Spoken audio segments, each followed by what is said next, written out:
அனைவருக்கும் வணக்கம். இன்னைக்கு நமக்கு உணவு கொடுக்க வந்திருக்கிறவங்க பவானி வேலுமணி ஐயா, அவங்களோட பையன் தினேஷ் பாபு, திரிசில்லா, இலக்கியா. இவங்க வெளிநாட்டில் இருக்காங்க, இந்தோனேசியாவில் இருக்காங்க. அங்கேருந்து வந்திருக்காங்க, நமக்காக உணவு கொடுக்குறக்காக இங்கே வந்திருக்காங்க.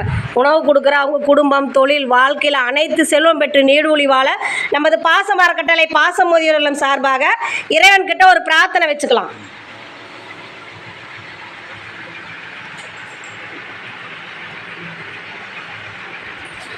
உணவு கொடுக்குற திரு வேலுமணி ஐயா, தினேஷ் பாபு, திரிசில்லா குடும்பத்தாருக்கு எங்கள் பாசம் அறக்கட்டளை சார்பாக நன்றிகளையும் வாழ்த்துக்களையும் தெரிவிச்சுக்கிறோங்கண்ணா. இந்த நேரத்தில் உங்களுக்கு நாங்கள் ஒரு கோரிக்கை வைக்கிறோம். என்னென்னு கேட்டிங்கன்னா, எங்கள் பாசம் அறக்கட்டளை 2 வருஷமாக வாடகை கட்டத்தில் இயக்கிட்டுருக்காங்கண்ணா. இப்போ நிறைய பெரியவங்க கேட்கறனால எங்களுக்கு இட வசதி பத்தாதனால நாங்கள் சொந்த கட்டடத்துக்கு முயற்சி பண்ணிகிட்ருக்கோம். தங்களால் முடிஞ்ச உதவியை எங்களுக்கு செஞ்சு தருமாறு நாங்கள் கேட்டுக்கிறோம். நீங்கள் மட்டும் இல்லாத உறவினர்கள், நண்பர்கள், தெரிஞ்ச இடத்துல எல்லாம் இந்த மாதிரி ஒரு முதியோர் இல்லம் இருக்குது. இங்கே 35 நபர்கள் இருக்காங்க. அவங்களுக்கு வாழ்வாதாரத்தை பெருக்கிறதுக்காக சொந்த கட்டடம் அமைக்கிறதுக்கு அவங்க முயற்சி பண்ணிட்டு இருக்காங்க.